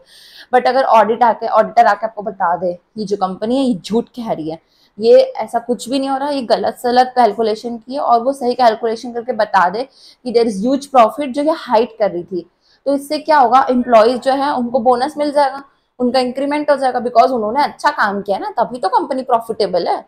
तो ऐसे करके एम्प्लॉयज को फायदा होता है कॉस्ट ऑडिट होने से। देन मैनेजमेंट, मैनेजमेंट को ये पता चल जाएगा कि कौन सा एम्प्लॉय कहाँ पे गलती कर रहा है, कौन जानबूझ के कर रहा है मतलब फ्रॉड, कौन गलती से गलती कर रहा है मतलब एरर, ये दोनों चीज पता चल जाएगी। तो एरर्स एंड फ्रॉड्स पता चल जाएगा मैनेजमेंट को, जिसकी वजह से वो बेटर डिसीजन ले पाएगी। अब देखो, अगर हमारे फर्म में आपके घर पे भी अगर कहीं पे कुछ गड़बड़ी चल रही है तो आप सही डिसीजन ले पाओगे, नहीं ले पाओगे। बट अगर सब कुछ परफेक्ट चल रहा है, कोई बाहर का एक्सटर्नल आके चेक कर लिया पूरा घर और कह रहा है अरे परफेक्ट एकदम सब कुछ, तो आप बेटर डिसीजन ले पाओगे ना, क्योंकि आपके रिसोर्सेज भी वेस्ट नहीं हो रहे हैं, ट्रांसपेरेंसी भी मेंटेन्ड है, सब चीजें हो रही है, तो डिसीजन भी बेटर होंगे, ठीक है। कस्टमर, कस्टमर का तो सबसे ज्यादा बेनिफिट है कि उसको फेयर प्राइस मिलेगा, इन्फ्लेटेड प्राइस नहीं मिलेगा। नॉर्मल प्राइस जो होना चाहिए किसी ब्रांड का, किसी कंपनी का, किसी प्रोडक्ट का, वही रहेगा। और उसकी क्वालिटी भी सही मिलेगी, क्योंकि देखो यार जिसकी क्वालिटी हाई रहती है उसका प्राइस हाई रहता है, बट जिसकी क्वालिटी कम है उसका प्राइस हाई रहेगा, तो ये तो कस्टमर के लिए नुकसान है ना। तो ऑडिटर ये चीज इंश्योर करता है कि फेयर प्राइसिंग हो, जिस चीज के लिए जितनी प्राइस होनी चाहिए उतनी हो, और क्वालिटी भी, अगर जिस चीज की क्वालिटी अच्छी है उसका प्राइस भी ज्यादा हो तो क्या दिक्कत है, ठीक है। अब हमारा लास्ट टॉपिक है इस चैप्टर का, जो कि cost accounting standards. Cost accounting standards का क्या मतलब होता है? कॉस्ट अकाउंटिंग स्टैंडर्ड का मतलब होता है कि ऐसी गाइडलाइंस, जैसे हमारे पेरेंट्स हमें बताते हैं कि हमें क्या करना चाहिए, क्या नहीं करना चाहिए, क्या सही है, क्या गलत है, ईच एंड एवरीथिंग हमें हमारे पेरेंट्स सिखाते हैं। वो ऑडिटर को कौन सिखाएगा? ऑडिटर को स्टैंडर्ड सिखाएंगे। स्टैंडर्ड्स एक तरीके की गीता है, गीता में जैसे लिखी रहती है ना सब सही चीजें, वो वैसी ऑडिटर के लिए गीता होती है, जिसपे गाइडलाइंस लिखी रहती है, उसमें लिखा रहता है क्या होना है, कैसे कर सकते हो, वो सारी चीजें सही सही रूप से उसको एथिक्स सिखाती है। ये सारी चीजें उसको बताती है कि अगर आप कहीं प्रॉब्लम पे फंसते हो, अगर हम कभी अपनी लाइफ में प्रॉब्लम में फंसते हैं, तो हम क्या सोचते हैं कि हमको कुछ गाइडेंस मिल जाए कहीं से, हमको कहीं से कुछ रास्ता मिल जाए उस प्रॉब्लम को सॉल्व करने का। उसी तरीके से जब ऑडिटर ऑडिट करता है और कोई ट्रिकी सिचुएशन में फंस जाता है, या उसको ये नहीं समझ में आता कि इस चीज का मैं क्या मतलब क्या इसका इफेक्ट होगा इसका, या इसका क्या आंसर होगा इस प्रॉब्लम का, तो ये जो कॉस्ट अकाउंटिंग स्टैंडर्ड्स है वो उसको हेल्प करते हैं, उसको बताते हैं कि अकाउंटिंग किस तरीके की होती है, यहाँ पे इस प्रॉब्लम का सोल्यूशन क्या होगा, वैसे करके उस पर लिखा रहता है, तो आप वहां से समझ सकते हो, ठीक है। तो देखो, सबसे पहले इसको इशू किसने किया? हमारे इंस्टीट्यूट ने, ठीक है। अपने इंस्टीट्यूट ने इसको इशू कर दिया, और इसका एक बोर्ड भी है। बोर्ड का नाम बहुत ईजी है, क्या लिखा है यहाँ पर? कॉस्ट अकाउंटिंग स्टैंडर्ड, इसके आगे लगा देना बोर्ड, तो ये हो जाएगी कॉस्ट अकाउंटिंग स्टैंडर्ड बोर्ड। उन्होंने इसको क्या किया? इशू किया है, ठीक है, और हमारे इंस्टीट्यूट ने, ठीक है। अब ये मैंडेटरी है ऑडिट करने के लिए और रिकॉर्ड्स के लिए। जब हम ऑडिट करते हैं और रिकॉर्ड्स मेंटेन करते हैं तो इनको इसको पढ़ना, इसको फॉलो करना is very important, it's mandatory requirement. आपके पास कोई ऑप्शन नहीं, आपको ये मैंडेटरी फॉलो करना पड़ेगा। पर्पस क्या है इसका कि कॉस्ट ट्रीटमेंट, मैंने आपको बताया ना कि देखो किस कॉस्ट का क्या ट्रीटमेंट होगा या कौन सी कॉस्ट कहाँ पर जाएगी, उसका क्या इफेक्ट होगा, ये सारी प्रॉब्लम जो ऑडिटर फेस करता है तो उसका सोल्यूशन नहीं है कि कॉस्ट ट्रीटमेंट कहाँ पर होगा। और एक और इम्पॉर्टेंट चीज इससे पता चलती है हमको, मिनिमम डिस्क्लोजर्स, मतलब हमको एज अ ऑडिटर क्या डिस्क्लोज करना है क्लाइंट को भी प्लस गवर्नमेंट को भी, प्लस वेबसाइट पे क्या चीजें डलेगी, क्या क्या चीज मैंडेटरी हमको बताना है अपने स्टेक होल्डर्स को। ठीक है, ये जो डिस्क्लोजर्स है मेनली मिनिमम कम से कम इतने डिस्क्लोजर्स आपको बताना ही बताना है, इतनी चीज आपको बताना ही बताना है इंपॉर्टेंटली, वो हमको इससे पता चलता है। हमको हर स्टैंडर्ड बताते हैं कि आपको क्या क्या डिस्क्लोज करना है। ठीक है, देन गाइडेंस फॉर मैनेजमेंट, अब मैनेजमेंट के लिए और ऑडिटर दोनों के लिए गाइडेंस होती है, जो मैंने आपको फर्स्ट लाइन में ही बता दिया था कि मेनली गाइडेंस प्रोवाइड करता है। ठीक है, तो ये जो मैंने आपको एक्सप्लेन किया बोर्ड पे, ये फ्लो चार्ट, ये अपनी कॉपी में बना लो और उसको अच्छे से लर्न कर लो। ये इसमें से अगर एग्जाम में क्वेश्चन आएगा तो आपको ये वाली जो चीज है 4-5 लाइन्स में आपको इसको अच्छे से एक्सप्लेन कर देना है, क्योंकि इसका पूरा एक चैप्टर भी है जिसमें हम लोग एक एक स्टैंडर्ड को समझेंगे। सो इस वजह से आप इसको पहले कर लो ताकि आपको ये 5 लाइन एकदम याद हो जाए जो आपको एग्जाम में लिख के आनी है। अभी मैं आपको एक बार रिविजन करवा देती हूँ। देखो, स्टैंडर्ड कौन इशू किया था, हमारी इंस्टीट्यूट की थी। इसको याद कैसे करते हैं, बोर्ड लगा देना है ये इसके आगे बस तो हो जाता है। कॉस्ट ऑडिटिंग नहीं, accounting standard board of India. ठीक है, पर्पस क्या था कि इसमें कॉस्ट स्टेटमेंट बताएंगे, मिनिमम डिस्क्लोजर्स बताएंगे, और मैंडेटरी किसके लिए, ये मैंडेटरी है ये जब ऑडिट कराते हैं रिकॉर्ड मेंटेन करते हैं तो, और ये गाइडेंस प्रोवाइड करता है मैनेजमेंट को और ऑडिटर को। ठीक है, सो वेरी इजी था। इसी के साथ हमारा हैंड रिटन नोट्स चैप्टर 1 का कंप्लीट होता है। अब हम लोग इसके आगे डिस्कस करते हैं बाकी चीजें। तो इसका ये वाला जो चैप्टर है इसका वेटेज 5% है। ठीक है, पहले आपको मैं बता दूं कि ऑडिट करने के लिए सबसे पहले हमारे पास कॉस्ट रिकॉर्ड्स होने जरूरी है।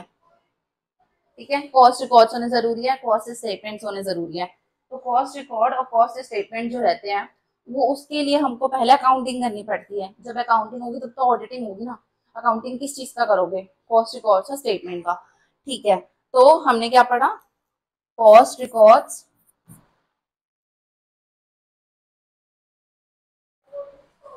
Records, statements. Cost records and statement का सबसे पहले हम क्या करते हैं, हम मतलब कंपनी क्या करती है, अकाउंट्स बनाती है। अकाउंट्स बनाने के बाद ऑडिटर क्या करता है, उसको ऑडिट करता है। ठीक है, तो हम क्या पढ़ रहे हैं, कॉस्ट ऑडिट पढ़ रहे हैं। तो सबसे पहले हम लोग को पढ़ना है व्हाट इज कॉस्ट अकाउंटिंग।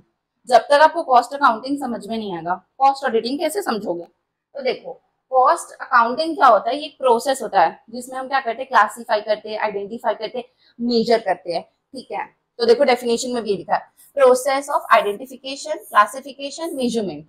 किस चीज का करेंगे मैम, कॉस्ट का करेंगे ना। जितनी टाइप के कॉस्ट है उसको हम कैसे प्रिपेयर कर रहे हैं, प्रेजेंट कर रहे हैं, कॉस्ट रिकॉर्ड्स को, स्टेटमेंट्स को। ठीक है, और ये किसकी जिम्मेदारी, अभी मैंने क्या बोला था, अकाउंट्स बनाना किसकी जिम्मेदारी होती है, मैनेजमेंट की जिम्मेदारी होती है। तो मैनेजमेंट करेगा ये चीज को। ठीक है, और वो किस चीज को अप्लाई करेगा मैम, क्या दिमाग पे रहेगा उसको ध्यान ये रहेगा कि उसको क्या करना है, अकाउंटिंग स्टैंडर्ड्स को फॉलो करना है। जैसे कि कॉस्ट अकाउंटिंग स्टैंडर्ड्स होते हैं जिसको देख के अकाउंट्स बनाते हैं, अकाउंट्स का स्टेटमेंट्स बनाते हैं। तो उस चीज को मैनेजमेंट ध्यान रख के क्या बनाएगा, स्टेटमेंट्स बनाएगा। स्टेटमेंट को फिर अकाउंट्स बना के हम उसको ऑडिट करवाएंगे ऑडिटर से। ठीक है, तो अकाउंटिंग स्टैंडर्ड के गाइडलाइंस है जो कंपनी फॉलो करती है, मैनेजमेंट फॉलो करती है, for what, for for preparation of cost records, so that हम ऑडिटर से क्या करवा सके, ऑडिट करवा सके। तो कॉस्ट अकाउंटिंग क्या है, एक प्रोसेस है जिसमें हम क्या करते हैं, हम समराइज करते हैं रिकॉर्ड्स को। कौन करता है, मैनेजमेंट का काम है रिकॉर्ड्स बनाना। तो मैनेजमेंट क्या करता है, समराइज करके हमको रिकॉर्ड्स देता है, किसको देता है, ऑडिटर को देता है, सो दैट वो क्या कर सके, ऑडिटिंग कर सके। अब हम पढ़ेंगे ऑडिटिंग क्या होता है। ठीक है, तो देखो, cost audit is independent examination. ये क्या होती है, इंडिपेंडेंट एग्जामिनेशन होती है।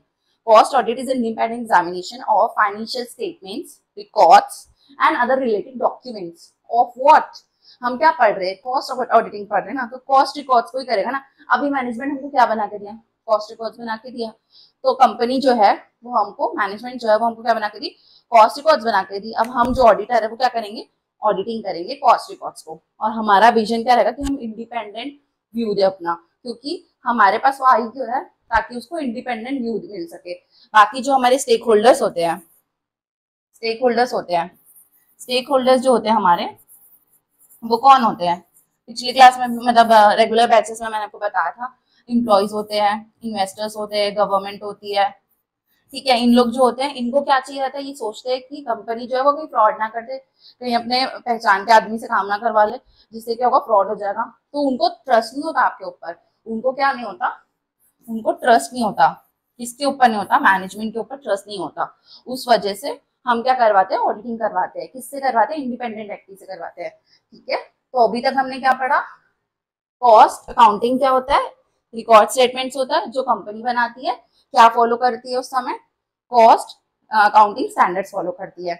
अब वो बना के किसको देती है, ऑडिटर को देती है। ऑडिटर क्या क्या होता है, इंडिपेंडेंट व्यक्ति होता है, वो क्या करता है, ऑडिटिंग करता है। इंडिपेंडेंट क्या करता है, एग्जामिनेशन करता है, किस चीज का, फाइनेंशियल रिकॉर्ड्स नहीं, cost records, cost record statement and other documents का, ठीक है। सो दैट वो क्या दे सके, अपना ट्रू एंड फेयर व्यू, ठीक है।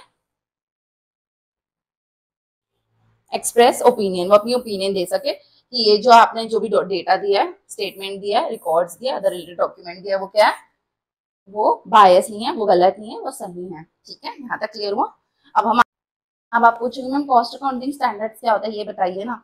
मैं बताती हूँ, देखो जो हमारा कॉस्ट ऑडिटिंग स्टैंडर्ड्स होता है, अकाउंटिंग और ऑडिटिंग दो टर्म्स होते हैं। अभी मैंने आपको एक्सप्लेन किया था, अकाउंटिंग मैनेजमेंट की जिम्मेदारी होती है जिसमें हम रिकॉर्ड्स को बनाते हैं।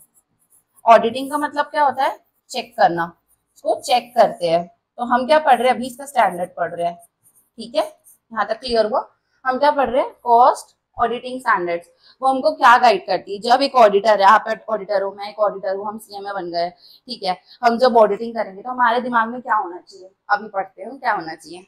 देखो जब भी हम ऑडिटिंग करते हैं उस समय, उस प्रोसेस में हमको ये ध्यान रखना पड़ेगा कि ऑडिट जो प्रोसीजर्स हम आगे पढ़ेंगे, ऑडिट प्रोसीजर्स क्या होते हैं, वो ऑडिट प्रोसीजर लगा रहे कि नहीं लगा रहे हम, ठीक है। हमारी जो कॉस्ट ऑडिटर, जो हम कॉस्ट ऑडिटर है, ये क्या है, हम है, हमारी ये क्या है, रिस्पॉन्सिबिलिटी है। कॉस्ट ऑडिटिंग हमारी एक रिस्पॉन्सिबिलिटी है, ये हमारा काम है, हमारी जिम्मेदारी है, ठीक है। और हमको क्या प्रेजेंट करना होता है, कॉस्ट रिपोर्ट। हम क्या प्रेजेंट करेंगे, कॉस्ट रिपोर्ट। तो हम क्या फॉलो करते हैं, auditing statements, sorry auditing standards, and फिर उसके बाद हम क्या, ठीक है। तो अब हम पढ़ते हैं कॉस्ट ऑडिटिंग के क्या होते हैं, स्कोप। स्कोप मतलब क्या होता है मैम, स्कोप मतलब होता है एरिया। हमारा कॉस्ट ऑडिट का एरिया क्या है, ठीक है। तो देखो एरिया क्या हमारे कॉस्ट ऑडिट का, फर्स्ट है control over element wise costing. जितनी भी एलिमेंट वाइज कॉस्टिंग होती है उस पर हमारा ध्यान ले जाना, ये कॉस्ट ऑडिटिंग का काम होता है, ठीक है। कॉस्ट ऑडिट में का एरिया होता है, ठीक है। Help in determination sale price, margin. किसी भी चीज का सेल प्राइस क्या होगा, कॉस्ट ऑडिट का जन्म ही इसी वजह था। कॉस्ट ऑडिट जो थी उसका जन्म कैसे हुआ था कि सीमेंट का प्राइस डिटरमाइन नहीं कर पा रहे थे हम लोग, तो फिर कॉस्ट ऑडिट का जन्म हुआ था। कॉस्ट ऑडिट से हमको पता चला कि ओके ये रिकॉर्ड्स है, मतलब ये इतनी कॉस्ट आ रही है, मार्केट में इतना सेल प्राइस होना चाहिए, इसमें हमारा इतना मार्जिन होना चाहिए। ये सब कौन डिसाइड करता है, कॉस्ट ऑडिटर डिसाइड करता है। हम एक जिम्मेदार व्यक्ति हैं, हम डिसाइड करते हैं इसको कि किस चीज का क्या प्राइस होना चाहिए, ठीक है। तो हम एलिमेंट वाइज कॉस्ट निकालेंगे पहले, फिर सेल प्राइस और मार्जिन डिसाइड करेंगे। देन फिर हम मैनेजमेंट को असिस्ट कर सकते हैं डिसीजन मेकिंग में। मतलब आप एक सीएफओ बन सकते हो किसी कंपनी के, आप मैनेजमेंट को बता सकते हो कि क्या डिसीजन लेने चाहिए बेटर कंपनी की ग्रोथ के लिए, better expansion and scale up के लिए, ठीक है। देन आप क्या कर सकते हो, necessity and result for each of the activity performed, setting the standard and budgetary control. आप क्या कर सकते हो, अपन क्या पढ़ते हैं ऑडिटिंग में, अपन कॉस्टिंग में क्या पढ़ते हैं, हम बजटरी कॉस्टिंग पढ़ते हैं, स्टैंडर्ड कॉस्टिंग पढ़ते हैं। तो वो अपन कंट्रोल करना भी सीखते हैं ना, कि क्या हमने एस्टिमेट किया था क्या असली में हो गया। तो ये जो चीज अपन पढ़ते हैं वो चीज भी आप अप्लाई कर सकते हो कॉस्ट ऑडिटिंग करते वक्त। फिर मिनिमाइजिंग द वेस्टेज, जो भी वेस्टेज हो रहा है वो कम कर सकते हैं। तो ये हमारा एरिया है। हमने क्या क्या पढ़ा अभी तक हमने पढ़ा कि हम क्या कर सकते हैं, एलिमेंट वाइज कॉस्टिंग निकाल सकते हैं, सेल्स निकाल सकते हैं, मार्जिन निकाल सकते हैं, वेस्टेज निकाल सकते हैं, असिस्ट कर सकते हैं मैनेजमेंट को in decision making power. Okay, हमने 5 पॉइंट्स पढ़े अभी तक। And then inventory valuation and overall improvement in entity. अगर आप किसी कंपनी का वेस्टेज बचा दोगे, सेल पर सही निकाल दोगे, तो ओवरऑल जो रिसोर्स हैगा वो तो अपना मैक्सिमाइज हो गया ना, ओवरऑल यूटिलाइजेशन ऑफ रिसोर्सेज तो हो ही गए ना, ऑप्टिमम यूटिलाइजेशन ऑफ रिसोर्सेज। तो ये पॉइंट क्या कहता है कि हम एक बिजनेस का ऑप्टिमम यूटिलाइजेशन कर सकते हैं। क्यों मैम, क्यों करना है? देखो, जो भी रिसोर्सेज इस दुनिया में वो सब लिमिटेड होते हैं, कोई भी चीज अनलिमिटेड नहीं होती। अगर आप लिमिटेड चीजों को अच्छे से इस्तेमाल करना सीख जाओ, वही बेस्ट हो सकता है। तो आप उस चीज के लिए हेल्प कर सकते हो मैनेजमेंट को, ठीक है। और इन्वेंट्री वैल्यूएशन, अपन इन्वेंट्री वैल्यूएशन पढ़ते हैं अपने सब्जेक्ट्स में। इन्वेंट्री वैल्यूएशन में लीफो मानना है, फीफो मानना है, वेटेड एवरेज मानना है, किस तरीके से इन्वेंट्री आएगी, किस तरीके से प्राइसिंग होगी, ये सब कौन डिसाइड करेगा? ये सब हम डिसाइड करेंगे। अब हम पढ़ेंगे genesis of cost audit. Cost audit कैसे आया, कॉस्ट ऑडिट का जन्म कैसे हुआ, ठीक है। तो देखो, प्री इंडिपेंडेंस कैसे करते थे अपन कैलकुलेट? मैम अगर ऑडिटिंग नहीं थी, जब कॉस्ट ऑडिटिंग नहीं थी, तो क्या करते थे? कुछ नहीं करते थे। 100 रुपए का सामान है, कॉस्ट है, हमको कितना कमाना है? 10 रुपए है, तो कितना हो गया? 110 रुपए, 110 में बेच दो, कॉस्ट प्लस। ये मेथड यूज करते थे जब हम कॉस्ट ऑडिटिंग हमारी लाइफ में नहीं थी तो, ठीक है। फिर वर्ल्ड वॉर 2 आया, जिसमें क्या हुआ, हमने कॉस्ट ऑडिट का इस्तेमाल सीखा। एंड देन उसके बाद 1944 में हमने कॉस्ट एंड वर्क्स इंस्टीट्यूट बनाया, ठीक है। अपना जो इंस्टीट्यूट है ना, वो कब बना था? 1944 में बना था। देन 1959 में क्या हुआ, इसको स्टैट्यूटरी बॉडी बना दिया गया। स्टैट्यूटरी बॉडी मतलब कंपल्सरी बना दिया गया, ठीक है। अभी एग्जाम के लिए हम लोग को ये जरूरी है पढ़ना, ये वाले जो आपको ये है ना एमसीक्यूज में आ सकता है, पर इसको लर्न कर लेते हैं। 1944 में हमारी इंस्टीट्यूट आई थी आईसीडब्ल्यूए के नाम से। देन स्टैट्यूटरी बॉडी कब बनी? 1959 में बनी, ठीक है। देन फिर कॉस्ट ऑडिट का इंट्रोडक्शन हुआ कंपनीज एक्ट में, कब हुआ? 1965 में। देन 2008 में क्या हुआ, एक्सपर्ट ग्रुप जो था वो बताया कि कॉस्ट ऑडिट की क्या एग्जिस्टेंस है। देन मैंडेटरी अपन इंट्रोड्यूस कब की? 2011 में। फिर 2014 में क्या हुआ, रूल्स वगैरह आए, न्यू रूल्स जो अभी अपन पढ़ रहे हैं वो सारी चीजें आई। तो ये चीजें जो आपको ईयर वाइज है वो आपको अच्छे से लर्न करके जाना है, मे बी एमसीक्यूज में पूछ सकता है, ठीक है। तो मैंने इसे आपको समराइज करके दे दिया, आप इसका स्क्रीनशॉट भी ले सकते हो। देन अपन पढ़ते हैं आगे, ऑब्जेक्टिव्स ऑफ ऑडिट। ऑडिट की क्या ऑब्जेक्टिव्स होते हैं? ये क्वेश्चन हमेशा आता है, मोस्ट ऑफ द टाइम पूछता है और बहुत इंपॉर्टेंट है। तो ऑब्जेक्टिव मतलब क्या होता है कि किसी भी चीज को बनाने का मकसद क्या है, व्हाट इज द मकसद। जब हम कॉस्ट ऑडिट बना रहे थे तो हमारे दिमाग में क्या चल रहा था, वो पढ़ेंगे हम, ठीक है। तो हम इसलिए बनाए थे ताकि हम क्या कर सकते हैं, वेरिफिकेशन कर सके कॉस्ट अकाउंट्स को with a view they have been properly maintain. मतलब हम वेरीफाई कर सके किसी भी चीज को कि जो हमने बनाया है वो सही है कि नहीं है। ये दोनों चीज को जो वेरीफाई करेंगे वो चीज अपन कॉस्ट ऑडिट में सीखते हैं। देन नेक्स्ट क्या है कि सारी चीजें जो रूल्स के हिसाब से हो रही कि नहीं हो रही है। हमने रूल्स तो बना दिया, उसके अकॉर्डिंगली चीजें हो रही कि नहीं हो रही है। अब आप सोचो, आप अपना टेस्ट लेते हो तो आपको कैसे पता चलता है कि आप 60 मार्क्स ला सकते हो कि नहीं ला सकते हो किसी भी सब्जेक्ट में? मैम हम ना मॉक टेस्ट देते तो समझ में आ जाता है। तो जब आप मॉक टेस्ट देके समझ सकते हो, वैसी कंपनी ऑडिट करवा के समझती है कि वो रूल्स फॉलो कर पा रही कि नहीं कर पा रही है, वो जो है अपनी कॉस्ट रिकॉर्ड सही से बना रही कि नहीं बना रही है, वो ऑडिट करने से ही समझ में आता है उनको, ठीक है। फिर उनके जो भी सिस्टम है उसमें कोई एरर्स एंड फ्रॉड्स है क्या, वो डिटरमाइन कर। अगर आपके में कोई गलतियां हो गई है, वो कैसे पता चलेगा? वो कॉस्ट ऑडिट से पता चलेगा। एरर्स एंड फ्रॉड्स आपको पॉइंट्स लर्न करते हुए चलना है। फर्स्ट पॉइंट हमने क्या पढ़ा था कि हम क्या करते हैं हम कॉस्ट रिकॉर्ड्स को वेरीफाई करते हैं, तो वेरिफिकेशन ऑफ कॉस्ट रिकॉर्ड्स। फिर हमने क्या पढ़ा था कि हम क्या करते हैं कि हम रूल्स फॉलो कर रहे हैं, रूल्स फॉलो कर रहे हैं, ठीक है। Second point rules. Third point क्या था, determination of errors and frauds. Errors and frauds को डिटरमाइन करना, थर्ड पॉइंट। देन फोर्थ क्या था, कॉस्ट को देखना कि वो पर यूनिट वाइज और सेंटर वाइज कैसी चल रही है, per unit wise and centre wise, उसको डिटरमाइन करना, वेरीफाई करना, फोर्थ पॉइंट।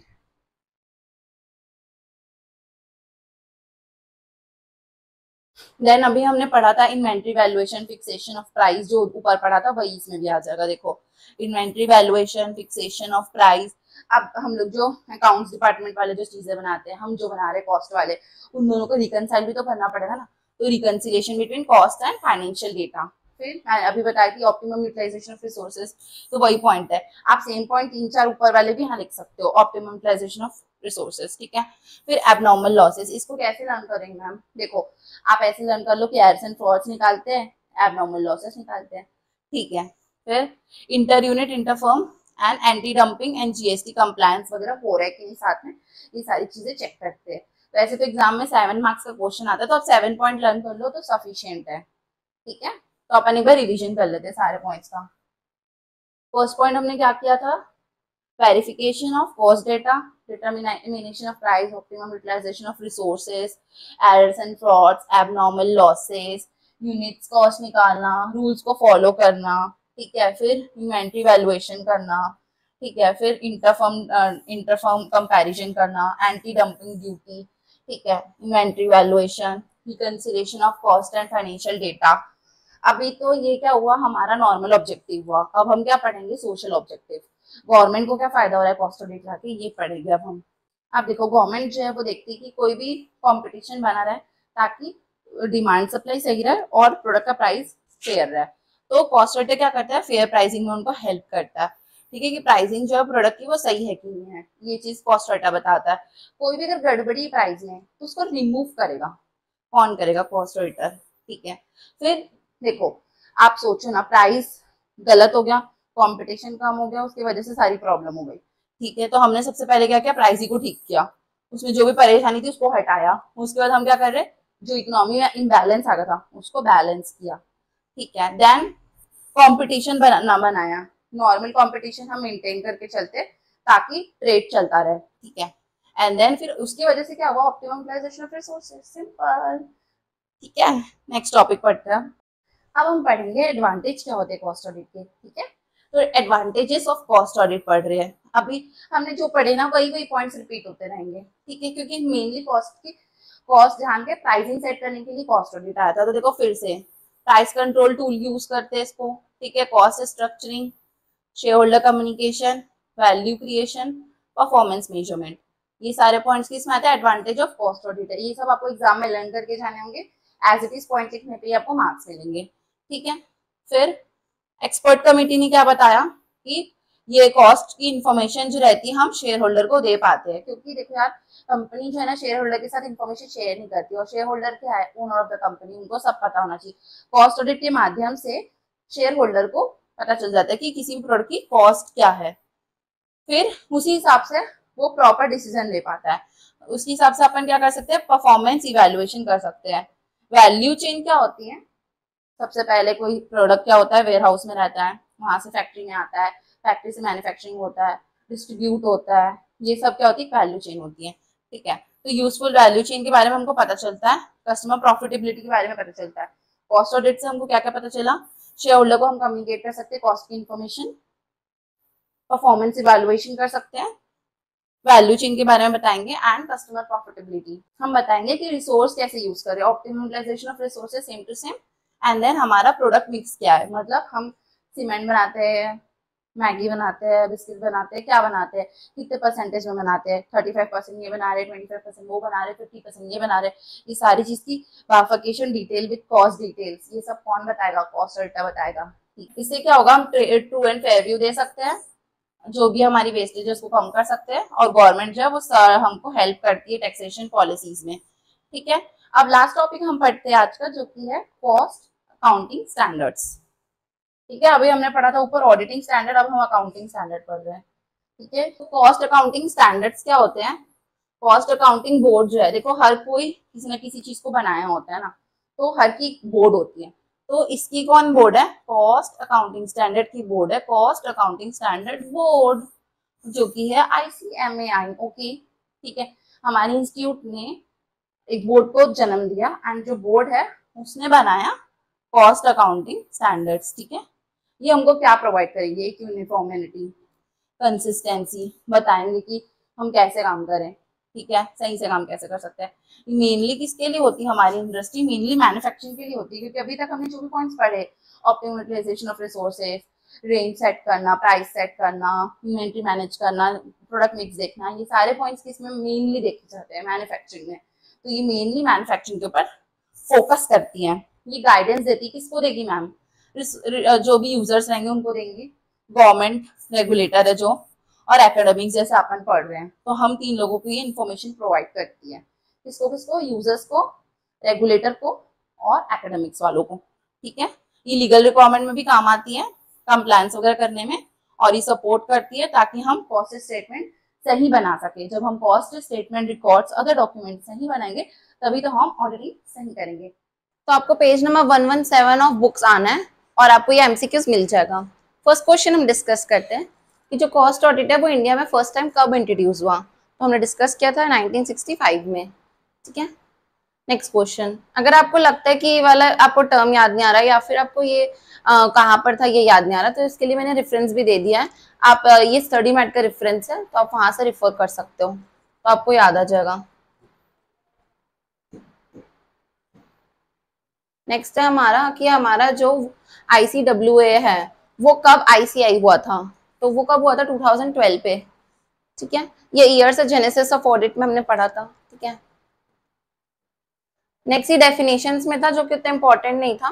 डेफिनेशंस में अगर क्वेश्चन का भी एमसीक्यू से बनता तो ये बन सकता है कि अगर सीमा लंदन जो है वो कॉस्ट ऑडिट को कैसे डिफाइन करती है, तो वो बताती है कि verification of cost accounts and अदरेंस of cost accounting plans. This is the definition जो सीमा लंदन ने दिया हुआ है।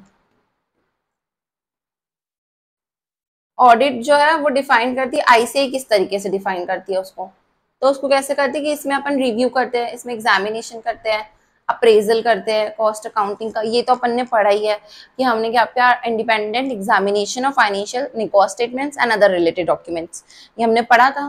तो वही है सेम टू सेम कि रिव्यू करना, एग्जामिनेशन करना, अप्रेजल करना कॉस्ट अकाउंटिंग रिकॉर्ड्स को। हमने ये कहीं पर भी नहीं पढ़ा कि फाइनेंस टीम कुछ करती है, या ये वेरिफिकेशन ऑफ हमारा इन्वेंट्री हमने इसमें नहीं पढ़ा था। हमने जरूर पढ़ा था इन्वेंट्री वाला, किसमें पढ़ा था, एलिमेंट्स में पढ़ा था, ठीक है। फिर the primary objective of cost audit, cost audit का प्राइमरी ऑब्जेक्टिव क्या, हमने एकदम अच्छे से पढ़ा था इसको। ऑब्जेक्टिव क्या है कि वो जो ओवरऑल एफिशिएंसी में ध्यान दे, एक्यूरेसी पे ध्यान दे, कॉस्ट एफिशिएंसी की, ठीक है। क्योंकि अपन ने ये नहीं पढ़ा था कि टाइमली पेमेंट हो, ठीक है। फाइनेंशियल रिपोर्टिंग कहीं नहीं पढ़ा था, अवॉइडेंस ऑफ पेनल्टी कहीं पर भी नहीं पढ़ा था। तो बच्चा क्या पॉइंट कि कॉस्ट रिकॉर्ड्स को एक्यूरेसी, मतलब मैंने जो आपको बताया था independent examination of financial statements, जो कि cost records and other related documents होते हैं, तो वही उसको एफिशिएंटली हमको चेक करना है, उसी को एग्जामिनेशन करना है, यही होती है कॉस्ट ऑडिट। तो एमसीक्यू नंबर 6 देखते हैं। इसमें क्या दिया है कि कौन सा यूटिलिटी नहीं है। तो control over element wise costing ये तो है ही, वेस्टेज कम करना ये भी है, सेल्स प्राइस डिटरमाइन करना हमने पढ़ा ही था, cost plus 10% sale price determine करना, ये तीनों तो है ही। क्या नहीं है, हमने कहीं पर भी ये नहीं पढ़ा कि टैक्स ऑडिट को रिव्यू करना है हमें, क्योंकि टैक्स ऑडिट को हमारा रिव्यू करना है, ये हमारा काम नहीं होता, तो ये हमारा यूटिलिटी नहीं है। देन ये एक फ्रॉड केस है जिसके बारे में एक एमसीक्यूज बनाया मैंने। क्या है कि जो डालमिया जैन फ्रॉड केस था, उसने कौन सी कमीशन अपॉइंट की थी। सी इसमें से क्वेश्चंस आने के चांसेस बिल्कुल भी नहीं है, बट एमसीक्यू माइट कम, तो हमको एमसीक्यू की प्रिपरेशन पूरी करनी चाहिए। तो क्या होगा, दुत्ता कमीशन, दुत्ता कमीशन जो थी वो क्या थी, ऐसे याद करो, D for Dutta, D for Dalmia, D for Dutta, D for Dalmia, ऐसे याद करोगे तो ये चीजें याद रहेगी। इसमें कुछ भी समझाने के लिए नहीं है। कमीशन जो थी उन्होंने अपॉइंट किया था फ्रॉड केस के लिए, ठीक है। फिर cost audit was statutory, company second कब था ये हमने पढ़ा था, मैंने मेरे को अच्छे से याद है कि मैंने आपको बताया था कि सेक्शन 233B के अंदर हमने डिस्कस किया है कि ये मैंडेटरी हो गया था कंपनीज एक्ट के अंदर, ठीक है। नेक्स्ट है cost audit under 148 of the companies act is to be conducted. कौन कंडक्ट करेगा, हम कॉस्ट अकाउंटेंट्स ऑफ इंडिया जो प्रैक्टिस में रहेंगे वो करेंगे, और कौन करेगा। वेरी इजी क्वेश्चन, ठीक है। नेक्स्ट है which of the following is a social objective. हमने कितने अच्छे से ऑब्जेक्टिव पढ़ा है, general objective, social objective. Social objective कौन सा होता है, प्राइसिंग डिसीजन में असिस्ट करना, रिसोर्सेज को यूटिलाइज करना, रिकंसिलेशन करना एंड रिव्यू करना। हमने पढ़ा है जनरल में, बट हमने ऑप्टिमम यूटिलाइजेशन जो है वो हमने दोनों में पढ़ा था। मैंने आपको बताया था कि ऑप्टिमम यूटिलाइजेशन जो है वो जनरल भी होता है, सोशल भी होता है, तो यहाँ पे हमको उसको टिक करना है, ठीक है, option B. Then cost audit help किस चीज पे करती है, very easy question, avoidance of cost recording ये करेगी, फिक्सेशन ऑफ सेलिंग प्राइस हाँ ये करती है, फिर इंक्रीजिंग ऑफ टैक्स बर्डन बिल्कुल नहीं, फिर क्या है अकाउंटिंग पॉलिसी चेंज ओनली नहीं। तो हमारा आंसर क्या होगा, हमारा आंसर होगा फिक्सेशन ऑफ सेलिंग प्राइस, क्योंकि इसकी वजह से ही तो कॉस्ट ऑडिट का एग्जिस्टेंस है, ये मैंने आपको बताया था डे 1 में, ठीक है। फिर as per IFAC cost audit is beneficial to, अभी हमने डिस्कस किया था कि कॉस्ट ऑडिट किसके लिए एडवांटेजेस होती है, तो मैंने सारे स्टेक होल्डर्स के नाम लिख के आपको एक्सप्लेन किए थे कैसे कैसे किसको किसको कैसे फायदा मिलता है। तो उसमें हमने पढ़ा था कि गवर्नमेंट को तो होता है, शेयर होल्डर्स को भी होता है, मैनेजमेंट को भी होता है, ठीक है, टैक्स अथॉरिटीज। तो इसका आंसर क्या होगा, ऑप्शन नंबर डी, क्योंकि हमको यहाँ पे क्या पूछ रहा है, हमको यहाँ पे इनके अकॉर्डिंगली पूछ रहा है, मतलब IFAC के हिसाब से पूछ रहा है। बाकी तो चारों को बेनिफिट करती है वो, बट इनके अकॉर्डिंग किनको करती है, तो इनके according management, consumer and share holders, ठीक है। Which of the following is not a general objective, अब जनरल कौन सा नहीं है। सो ऑप्टिमम यूटिलाइजेशन हमने पढ़ा था, ये तो डेफिनेटली है। Deductions of errors and frauds पढ़ा था हमने, ये भी 100% है। फिर हमने पढ़ा था वेरिफिकेशन ऑफ कॉस्ट अकाउंट्स, ये भी 100% है। बट हमने ये नहीं पढ़ा था कि सेबी की कंप्लायंस हमको करना है, सो ये नहीं है, ठीक है। फिर who presents a issue cost accounting standard, मतलब कौन इशू करता है। तो मैंने आपको याद करवाया था कि जो हमारा नाम है कॉस्ट अकाउंटिंग स्टैंडर्ड्स, उसके आगे आपको सिर्फ बोर्ड लगाना है तो आपका हो जाएगा। तो उसी ने उन्होंने अपॉइंट किया है कॉस्ट अकाउंटिंग स्टैंडर्ड्स बोर्ड, ठीक है। Next, cost accounting standard aim to, इसका एम क्या होता है मैंने आपको बताया था, गाइडलाइंस प्रोवाइड करती है ये, ठीक है। हमारी कंसिस्टेंसी, यूनिफॉर्मिटी हमको मेंटेन करना सिखाती है। मैंने आपको अच्छे से एग्जांपल लेके भी समझाया था इसमें कि जैसे हमारे पेरेंट्स हमको सब सिखाते हैं, वैसे ही बोर्ड ये कॉस्ट ऑडिटर को सिखाती है कि कौन सा एथिक्स फॉलो करने हैं, कैसे कहीं पे फंस जाओ तो निकलते हैं। सो ये वाला पॉइंट होगा, ensuring uniformity and consistency in cost accounting, ठीक है। फिर नेक्स्ट क्वेश्चन है, cost audit report submitted to, किसको सबमिट करेंगे। अभी हम आगे डिस्कस करेंगे इसको कि कौन अपॉइंट करता है, कौन रिमूव करता है। तो वहां पर आपको पता चलेगा कि बोर्ड ऑफ डायरेक्टर जो होते हैं ना, वही अपॉइंट करते हैं, वही रिमूव करते हैं, और उनको ही हमको रिपोर्ट सबमिट करनी होती है, ठीक है। फिर which committee suggested cost audit to regulated use of scarce resources. तो ये भी याद करने वाला पॉइंट आ गया कि कौन सी कमिटी ने किया था। तो हमको जनरली बस लर्न करना है कि शास्त्री कमिटी, आपको अच्छे से याद रहेगा, ये वाला पॉइंट आप ऐसे लर्न कर लो। शास्त्री कमेटी जो थी उन्होंने स्कैर्स रिसोर्सेस को हमको सिखाया था। तो S for Shastri, S for scarce, ऐसे याद करोगे तो आपको याद रहेंगी चीजें, नहीं तो आप कंफ्यूज हो जाओगे एग्जाम में। तो S for scarce, S for Shastri, ठीक है। कॉस्ट ऑडिट इनहांस क्या करता है बताओ। तो ओवरऑल एफिशिएंसी ही तो इंक्रीज करेगा ना। देखो, टैक्स लायबिलिटी बढ़ाता है ऑडिट, बिल्कुल नहीं। शेयर होल्डर का बोनस बढ़ाता है, शेयर होल्डर को बोनस कहाँ मिलता है, एम्प्लॉयज को बोनस मिलता है, ठीक है। फिर इंटरेस्ट रेट प्लानिंग, इसमें भी कुछ हेल्प नहीं करता, बट वो किस पे हेल्प करता है, ओवरऑल एफिशिएंसी, हमारी ऑर्गेनाइजेशन की जो रिसोर्सेस है वो ऑप्टिमम यूटिलाइज हो, ये वो चाहता है, जिससे क्या होती है, ओवरऑल एफिशिएंसी इंक्रीज हो जाती है। फिर वन की benefit of cost audit in government sector, मतलब वही सोशल ऑब्जेक्टिव में सोचो आप कि कौन सा की बेनिफिट हो सकता है। सी क्वेश्चंस घुमा घुमा के पूछे जाते हैं सेम कंटेंट से, तो हमको उसके हिसाब से सोचने आना चाहिए कि हमने यहाँ पे ये पढ़ा था, उसको हम कनेक्ट करके यहाँ पर भी कर सकते हैं सॉल्व। तो ये थिंकिंग पावर आपको बढ़ानी होगी। तो देखो, फाइनेंशियल प्लानिंग हमने कहीं पर भी नहीं पढ़ा है। फंड एलोकेशन, डिविडेंड डिक्लेरेशन, ये सारे पॉइंट्स एकदम न्यू है। बट प्राइस कंट्रोल हमने सीखा है, क्योंकि हम लोग प्राइस की प्रॉब्लम थी इसलिए तो कॉस्ट ऑडिट आया था, तो यही पॉइंट होगा, ठीक है।